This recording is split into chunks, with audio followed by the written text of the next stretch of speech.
I wanted to say, you remember Minnie Pearl's favorite saying, she always said, "I'm just as proud to be here." And Barbara and I are just as proud to be here. And good to see all of you. Brother Cooper, we have a real good number, looks like, in attendance this morning, I'm sure because I'm here. But no, not really, but good to see all of you. Brother Cooper, we do go back a long time. During the late Brother Cooper's days, about 25 years ago, I think, or so, when we first began work with you folks, you brethren, and appreciate that. Before we go any further, let me first of all express Barbara and I's concern and condolence to the family and to you as a congregation in the passing of Brother Layton. I kind of kept up with the situation there with Brother Cooper and also Sister Clark, I believe, and we had a lot of prayers for him and still praying for the family, and so I know he's a wonderful, great, wonderful Christian man and great brother in Christ, and we'll continue to remember that family, of course, in our prayers. Appreciated the song that was just led, "Lead Me to Some Soul Today." Isn't that wonderful? Just think about that for just a moment. That was just not words that we were saying. We were singing a song to our God, really. Help me to lead a soul to Christ today. I'm sure most all of us in here, if not all of us, have had a part somewhere, somehow or another, some way or another, in helping lead someone to Christ. My mission today, as far as I'm concerned, is to talk about souls and soul winning. That's really the ultimate thing that's on my heart and in my mind, in my thinking every day. And I mean that sincerely. And we'll have more to say about that in our report today and also next hour. And I'll go ahead and announce my theme or subject for next hour: why be a soul winner? But I'm sure if I ask anyone and all of you today in this audience, wouldn't you love to be a part of helping win at least one soul to Christ today? I know every one of you, no doubt, would raise your hand. As a member of this congregation, in prayer, financial support, and fellowship with us in our work, you are indeed a part. And I'm going to pat myself on the shoulder a little bit. I'm going to be honest with you. First of all, I'm going to have some things to say today that might be a little different. But I'm going to tell you, in my heart, I really believe, for the size of our mission work, our mission effort, and for the amount of support which we receive compared to a lot of mission efforts, I don't believe, and I don't know, I'm being honest again, I don't know of a more effective soul-winning effort than World Mission Radio. And you are indeed a great part of that work. Take it very seriously, as I know you do. And today, again, I'm very serious about a lot of things, all that I'll say, but some particular things as well. As we look at our message, and Brother Cooper, we were here a few months ago, or not too long ago. You remember when we had the 300 baptisms? And I came, and Barbara and I came and gave a report. And I'm going to talk about that a little bit more today. But I was telling Sister Pat, I believe, and some of them earlier, it's a shame that in the limited time that we have, and I know we live in a clock-eyed world, that we can't give you the big picture, really, of all that is being done in any mission work. But this is just a limited, very limited presentation, will be, of all that is being done through you and I and our efforts in helping win the lost to the Lord. I don't know if you can really tell what that is on the screen or not. I pulled this in off of the net, some time ago. That's people. Those are people in different continents of the world. And I got to thinking and wondering, how many people have lived on the face of God's green earth since the beginning? I have no idea that that's anyway close to a true, accurate estimate. You know, sometimes you go to these type things and you try to find out how old the world is, and they'll tell you how many billions of years and all that. I tell people it's like finding a rusty nail out in the field, and you tell them, yeah, this was once a 5-star hotel and had electricity and plumbing and all that, and they determined that from one old rusty nail they found out in the field somewhere. I don't have a clue whether it's 180 billion or not since the beginning of time. But we do know that there's no doubt been a lot of people since Adam and Eve.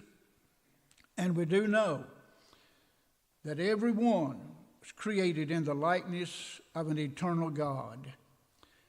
And there is a reason for which God created however millions and billions of people that's lived and are now living and will live. There's a reason. I searched for an answer for that question for a long time, and I may have told you this. I don't know that I ever had anyone satisfactorily, preachers or otherwise, to answer that question for me, but I think I came to what is a reasonable, logical, scriptural conclusion to that question. Why? Why? Why are you here and why am I here? Why did God decide to create anything in the first place? Obviously, there are different reasons, but primarily in my judgment, I can answer that question with one little 4-letter word. You know what it is? L-O-V-E. God is love, 1 John chapter 4, verse 8. All love comes from God. He's the source. And the very nature and characteristic of love is to have someone in turn love them. And I believe that's one of the reasons why God decided through Christ and the Holy Spirit to create anything.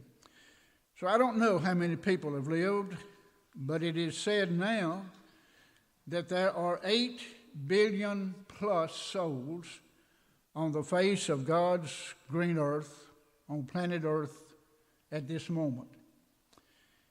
It's also estimated that by 2050, 26 years from now, there will be 10 billion souls on the face of God's earth. Everyone will go to judgment. Everyone will live somewhere in all eternity. So will they, so will you, and so will I.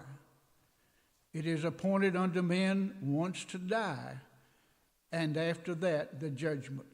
This world is not our home. We are pilgrims. We are a sojourner in a foreign land. Every one of these 8 billion plus souls on the face of God's earth today needs to hear the saving message of the cross. We cannot force them to obey. We are not policemen. We are preachers and teachers. But it is our duty, our privilege, and our responsibility, because we are the great physician's only helpers, to see as much as possible that we take the gospel to the entire world in the now generation.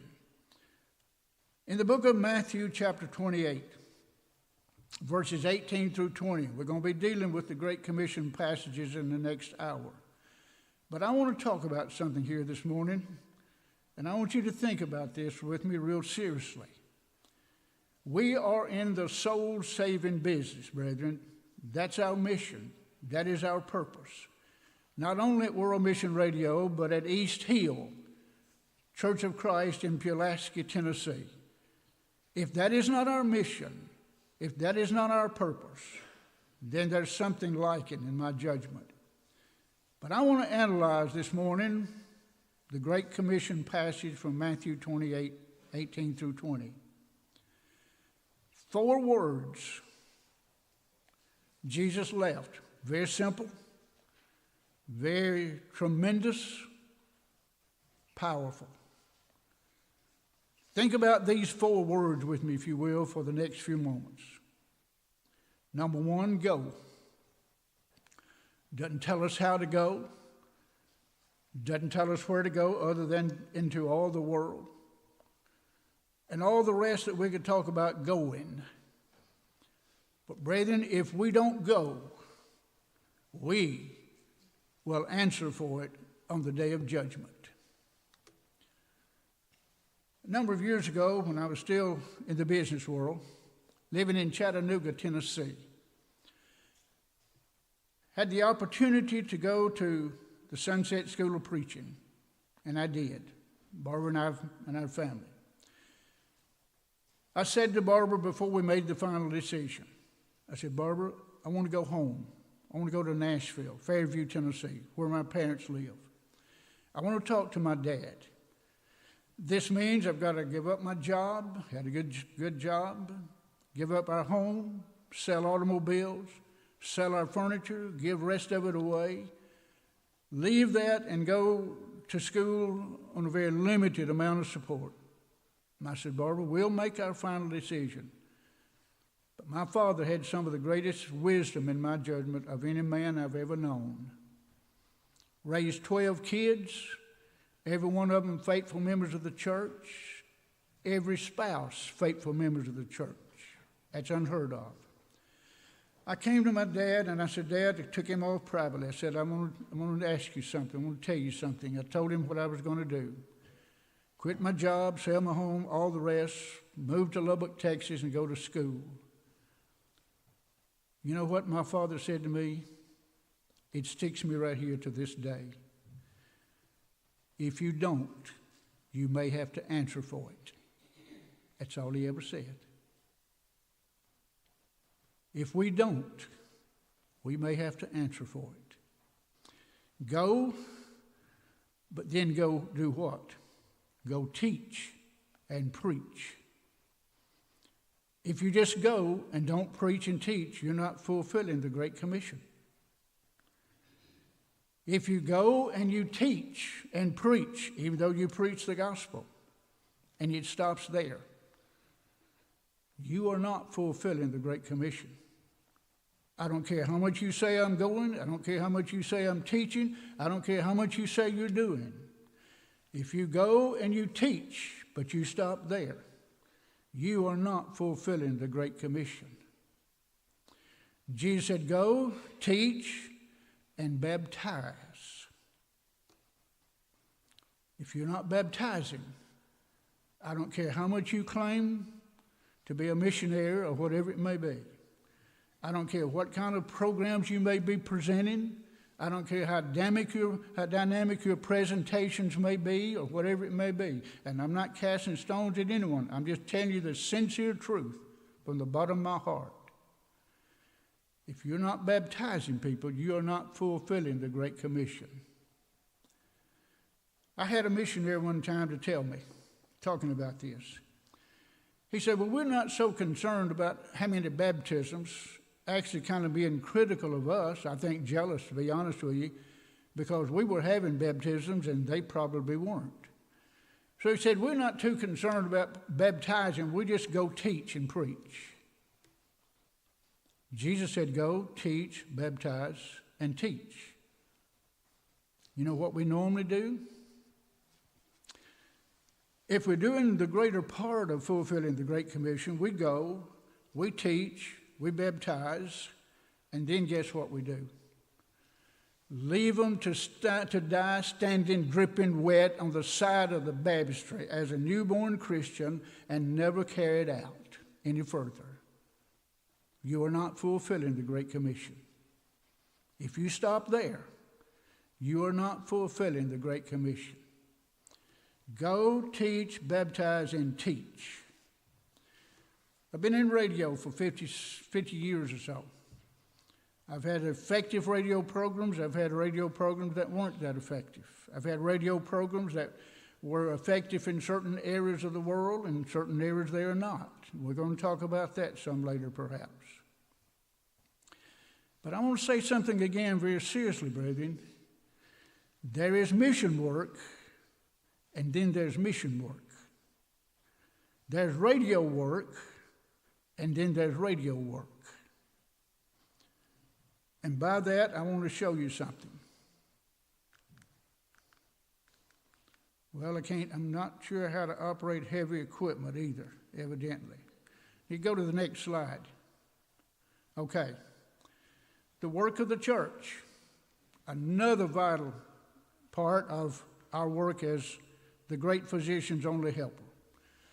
Number one, the work of the church can be summarized basically in three areas.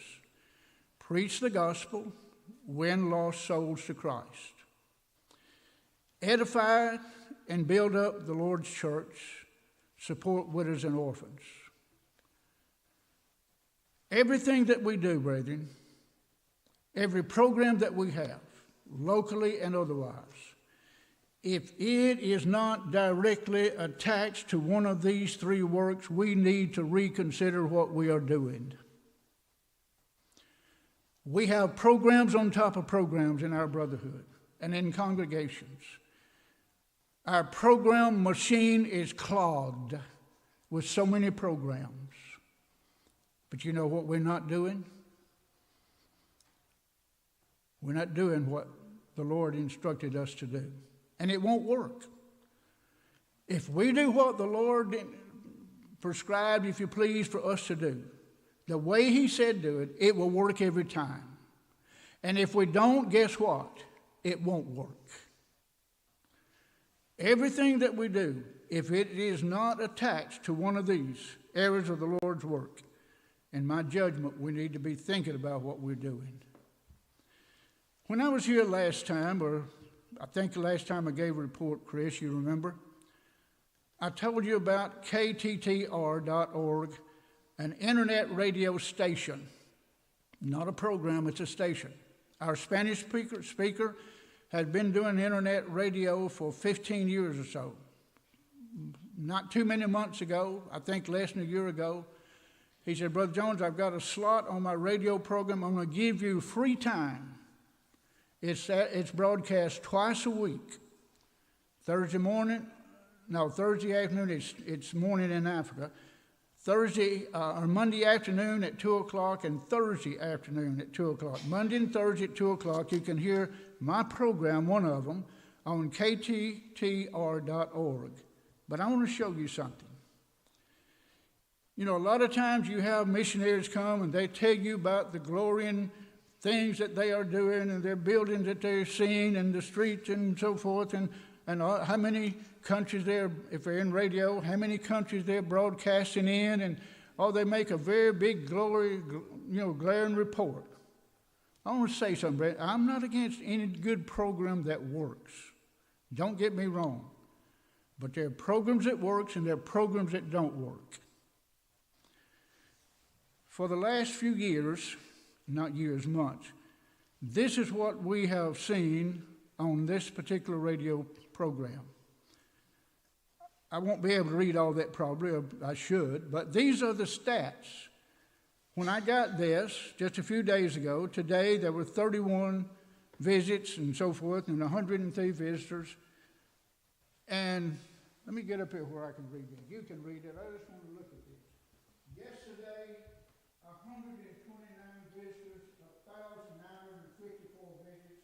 Last 7 days, 789 visitors, 12,716,000 visits.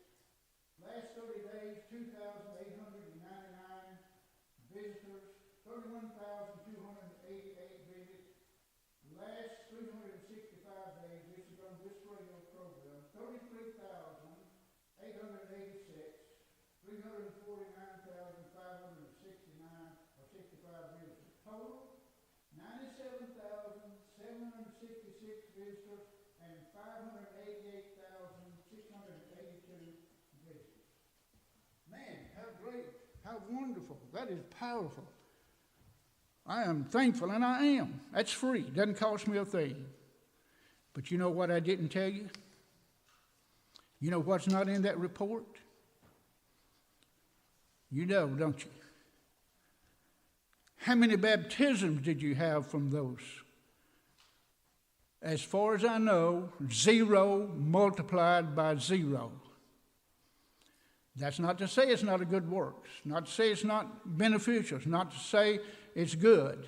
We are broadcasting the truth. But are we getting the results?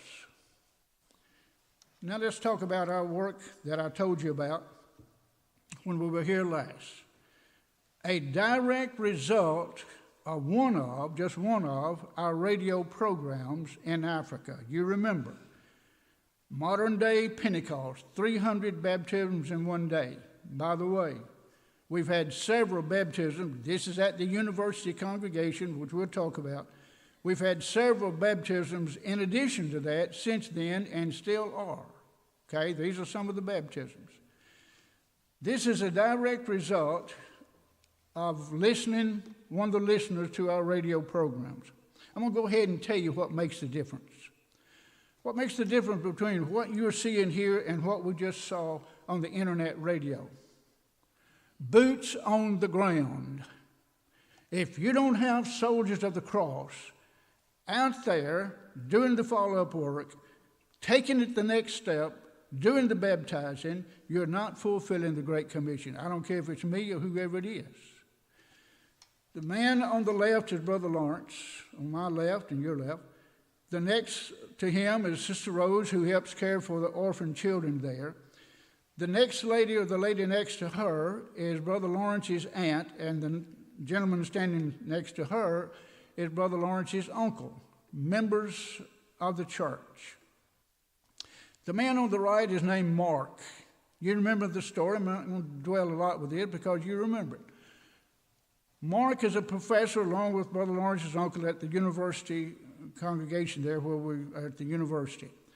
And Mark there was listening to our radio program. Somehow or another, you can think this is just luck if you want to, and that there was no providence of God involved, but you'll never convince me and Brother Lawrence of that.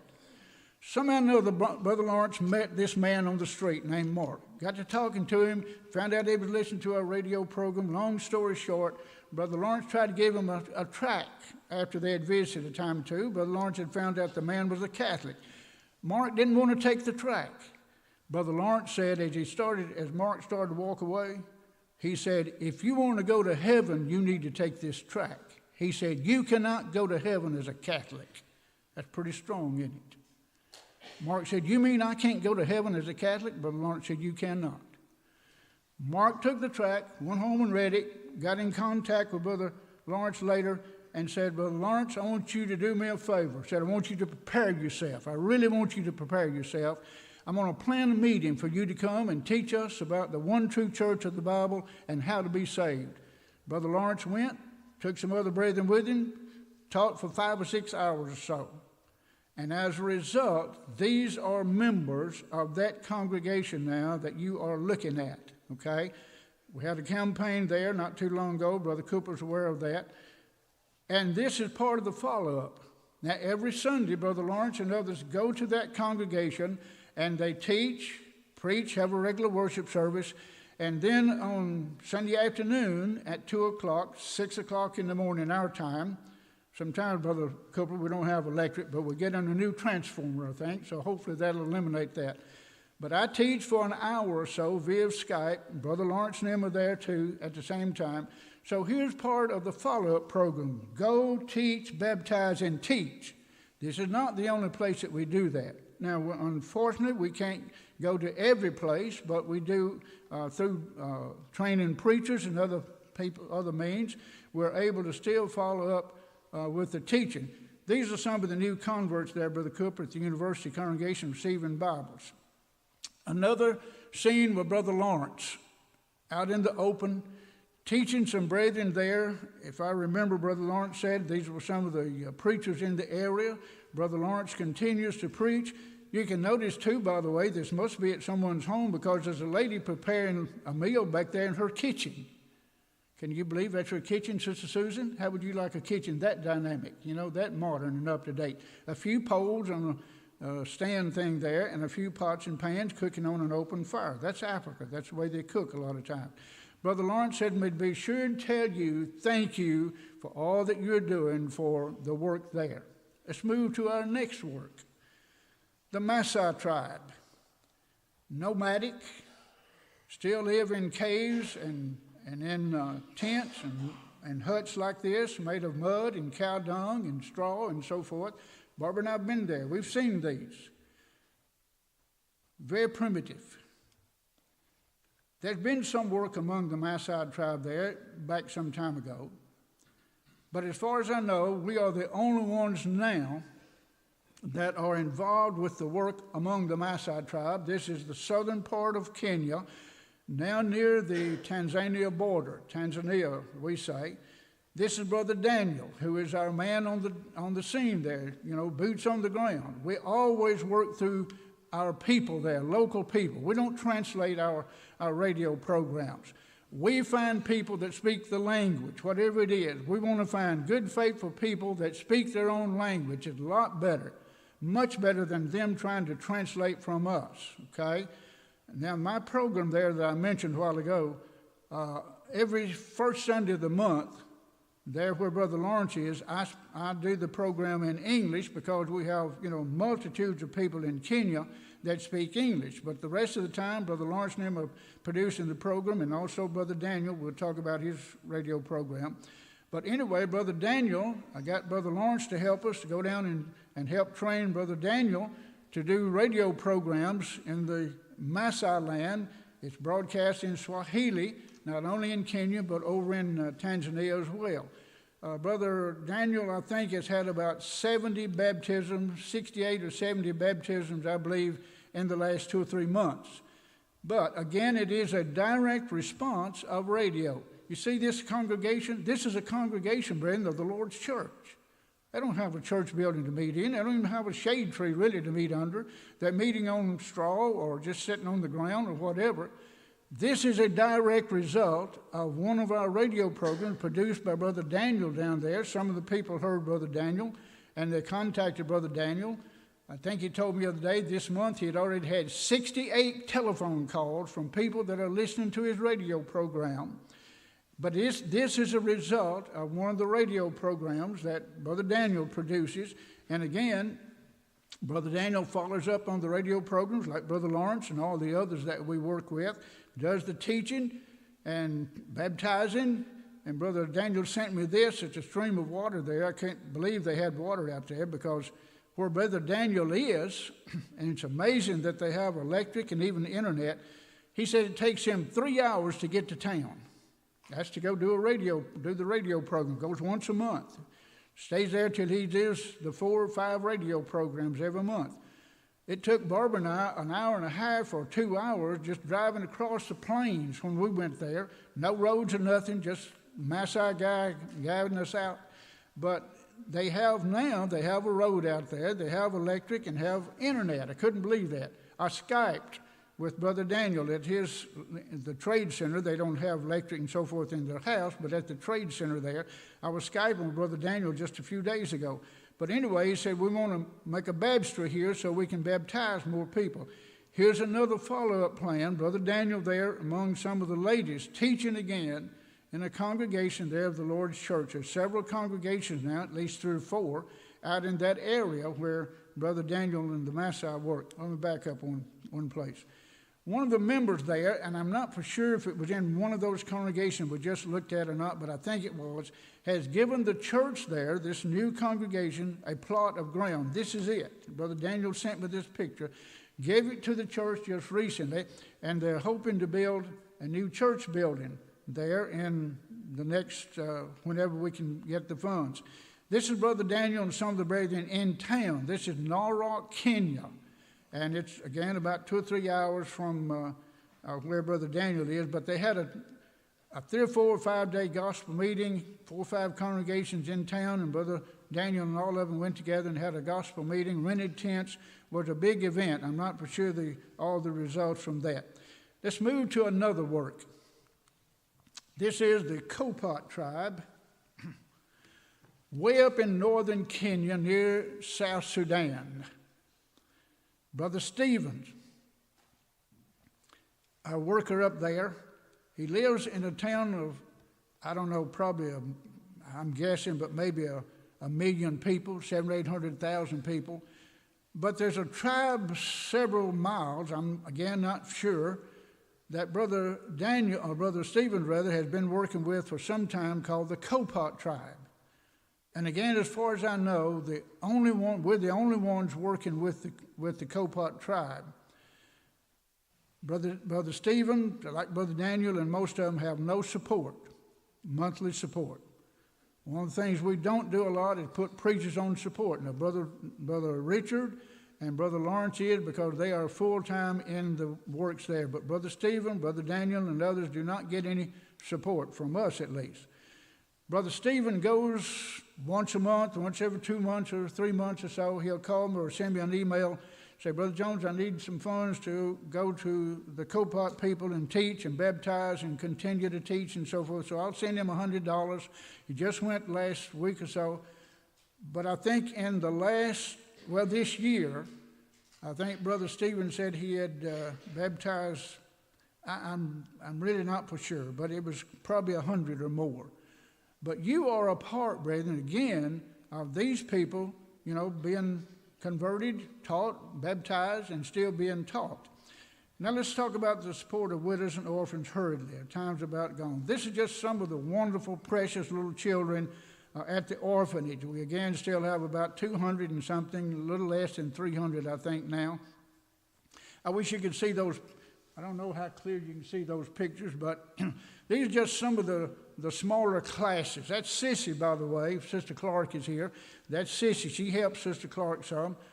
Sister Clark helps Sissy some, but you probably know the story of her. A very sad situation through her life, but she's 12 years old now, and just a wonderful, sweet little young lady. But these children are there, brethren, in an orphanage, being taught the Word of God every day. You can see how they're dressed. They're being educated. Some locally. We have a school there on the compound. I think from grade 4 up, they go to public schools, and from there down, they're in school there at the orphanage. So a wonderful work that's being done there. By the way, some of those brethren, some of the men that have already, that left the home a number of years ago, are out in the business world working and now helping support the work to some extent there at the orphanage. Great work. Here's some of the bunk beds. You might be wondering, well, how do the children fare and so forth? These are some of the bunk beds that you probably help donate funds for. This is the congregation there at Brother Lawrence's. Well, I wish I had time to tell you about that. I want you to look at that building. An envy of every person in Kenya, just about it. There's not another church that I know of except maybe one, Brother Hackett's congregation in Nairobi, that has a building such as this, and we are proud of that building. This is the auditorium. We even have a baptistry. That's unheard of in Kenya. Other congregations come in and using our baptistry there. The dormitories and showers for the children, and the orphan children, are upstairs. The kitchen is to the right. Wonderful facilities that you, brethren, perhaps, and others have helped to provide. But a great congregation of the Lord's church there. Now let's go to another part of our work. This is Mount Sinai Christian Academy and Christian Camp. This is where Brother Richard is. We've talked about that a lot. This is a recent graduating class, or graduation of one of the classes there. I'm not sure what grade level, but we have kindergarten through 8th grade there at the camp. These children, brethren, are in a Christian school. They have 12 dedicated, sincere Christian teachers teaching them academically and also religiously every day. Several of our young people, many of them have been converted at this school. 2 of them already gone through high school, already gone through university, as Christians now back at the school teaching at the Christian Academy there. I want to make one statement. I know I probably don't need to ask for money and our time's about up, but I've got one special need. 12 teachers there dedicating their life. From October to January, they're out of school. All the schools of Kenya are closed. Our teachers are normally paid very, very little salary compared to what they could be making in public school. But from October to January, they get no salary because they're out of school and the school is not collecting school fees. So Brother Richard, the director, said, we can't pay them. He called me yesterday. He said, Brother Jones, I'm still working at trying to help find some means of helping our teachers a little bit while they're out of school, 3 months. About $1,500 will somewhat supplement them during these 3 months. I just thought I'd mention that. Also, here's another part of that work. Mount Sinai Christian Academy and Bible Camp. Brother Richard says so far they've had 150 baptisms there. We have seminars there for ladies. We had a youth seminar there last year, just unbelievable. Brethren, this is out in the bush. You wouldn't think about there being these kind of people, but people will show up from everywhere. We have training seminars for preachers there, as we do in other places. We have seminars just for, the general public, like lectureship for members of the church, and also ladies' seminar, a wonderful work. And so Brother Richard says they've had about 150 baptisms. And that's not just in that congregation, by the way. That's the area churches there that work together, all of them working together, and Brother Richard and all of them are part of that work. Let me conclude with this particular slide. Well, I got a couple more. We're talking about baptisms. And I'm not, again, trying to just paint pat myself on the shoulder, but I'm trying to present, brethren, what I believe needs to be done in mission work. The number of baptisms reported thus far this year, I don't know how many we've had, but I know how many have been reported. 1,044 baptisms. That was 2 or 3 weeks ago. To date, since we started World Mission Radio, Brother Cooper, you remember about when that was, 8, 9 years ago? We've had approximately 10,000. I say approximately because I don't know for sure how many. I know, again, we've had recorded 8,000 to 9,000. So I'm sure, honestly, we can say we have probably had at least 10,000 baptisms in the last 8 or 9 years. There's one other means, one other thing. The world is still out there. There's souls that are still not saved. Barbara and I had the privilege one time when we were in Albania. We worked in Albania for a number of years, had a radio program there for a while, and it didn't result in much, so we quit the radio program. I was doing the program in English, but it didn't result in much, so we didn't, if programs don't result much in a year or 2 or 2 or 3 years or whatever, we move on to a different field.